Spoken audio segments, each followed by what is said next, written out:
कैसे प्यारे बच्चों आप लोग। आज मैं आपको उसके बारे में बताऊंगा। कल्कि के द्वारा ये लिखा गया है और इसमें बहुत व्यंग्य पूर्वक चीजों को बताया गया। कुछ ऐसी चीजों को जो हमारे समाज में प्राचीन समय में हुआ करती थी। तो स्टार्टिंग ऐसे होती है कि एक राजा के यहाँ एक जन्म होता है एक लड़के का। और ऐसा बताया गया है कि वो लड़का जो होता है वो कुछ बोलता है। ऐसा दिखाया गया है। कब बोलता है जब ज्योतिषी लोग उसकी भविष्यवाणी करते हैं। और आपको तो मालूम है कि भविष्यवाणी करना और कुंडली देखना हमारे भारत में मतलब इसके ऊपर लोगों का आस्था और विश्वास है।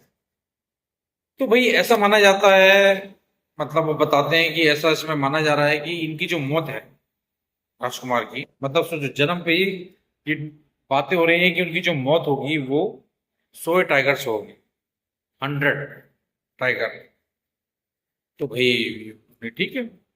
और वो धीरे धीरे बड़े होते हैं। फिर उनका जो है राजपोशी होती है वो बैठते हैं सिंहासन पर। अब उनके मन में ये विचार है कि भाई मैं ये जो नियम है मतलब जो जो भाग्य ने लिखा है मैं उसको मिटा के रहूं। वो जो जो राजकुमार जो बड़े होते हैं जब गद्दी पे बैठते हैं तो कहते हैं मैं और मैं अपने भाग्य का लिखा मैं मिटा मिटा दूंगा और लोगों को बता दूंगा कि मैं कौन हूँ।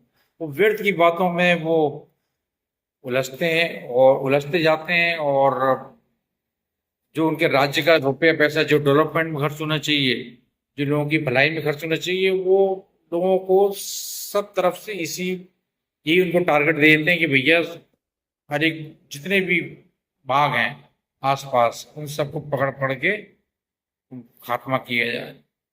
और आसपास के क्षेत्रों में बड़ी तेजी से बाघों की संख्या कम होती जाती है। 10 20 30 40 50। फिर एक वो स्थिति आती है जब वो कहते हैं उनके मंत्री की महाराज अब तो बाघ बचे नहीं है।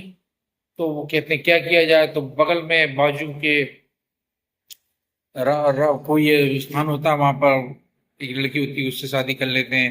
इसी बहाने वहां जाते हैं ठहरते हैं और बाघों को मारते हैं। ऐसे करते करते करते करते पहुंच जाते हैं 99 पे। और 99 पे पहुंचने के बाद में जिस स्थिति हो जाती है कि उनको बाघ मिलता ही नहीं। सब तरफ मारा मारी चल रही है। कहाँ से लेके आए वो। तो बाघ कोई चना मटर थोड़ी है कि जाके ले आए और मार दिया। अब वो बोलते हैं बहुत बुरी तरह से सबको कि अगर मतलब बाघ तो बाद में लेकिन पहले मैं आप लोगों को अपने मंत्री से बोलते हैं पहले आप लोगों की मौत निश्चित है। आप समझ लो इस बात को। सब लोग किसी तरह से सर्कस में कोई होता बाघ मरियल साहब उसको लेके आते हैं जंगल में छोड़ देते हैं। और फिर जो है कहते हैं कि महाराज हमको मिल गया है आप आ जाइए इसे खात्मा कर दीजिए और अपने 100 टाइगर को मार के जो है आप मतलब जो विधाता ने जो लिखा आपकी तकदीर में उसको आप हटा दीजिए। ऐसे कभी होता है। जो चीज आप में लिख गई है कैसे मिटेगी।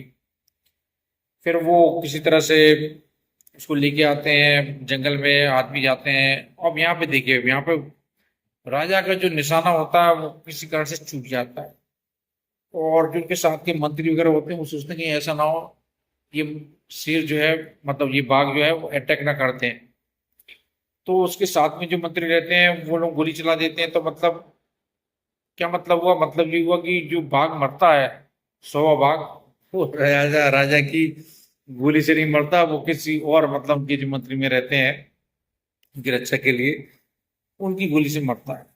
अब उनकी गोली से मर जाता है और वो बता देते हैं कि भाई महाराज ये तो मर गया है और आपके ऊपर जो संकट है वो भी गया। आपने 100 टाइगर को मार के ये प्रूव कर दिया कि आपसे महान कोई है नहीं। चापलूसी करना भी बताया है खालकी जी ने कि किस तरह से देखिए चापलूसी लोग बाग करते हैं। और जो सही है वो नहीं बताते। और जो क्योंकि उनको मालूम है सच कड़वा होता है अगर सच बोल देंगे तो दाल रोटी बंद हो जाएगी। तो वो लोग भी वही बोलते हैं जो वो सुनना चाहते हैं। और किसी तरह से वो इस उम्मीद में जीते हैं कि अब मेरी मौत को खतरा नहीं है। तो ये टाइगर का खात्मा पूर्ण तरह से हो चुका है। लेकिन विधि का विधान देखिए साहब। अब क्या होता है, उसके बच्चा रहता है, उसके बच्चे पे गिफ्ट भी वो क्या देता है, काठ लकड़ी का एक बाग।